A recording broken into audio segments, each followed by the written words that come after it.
Chapter 2, Multiplication and Division with Whole Numbers. We'll begin by looking at multiplying whole numbers. Can you pause the video and have a go at examples 1 and 2? In example 1, we have 68 multiplied by 7. Try and multiply by the smaller number, which doesn't matter which order this is in. Try to multiply by the smaller one. So we do 7 times 8, which is 56. So we write down the 6 and we put the 5 in the next column, but we carry it over and don't write it as an answer. Just put it up there or somewhere else in that column. We then do 7 times 6, which is 42, plus the 5, which gives us 47. Example 2, we have to evaluate 394 times 6. Remember, if you're evaluating, it's just another word for calculating or find the value of. So we do the units column first.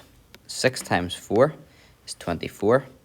Write down the 4 and carry over the 2. We do 9 times 6 is 54, plus the 2 will be 56.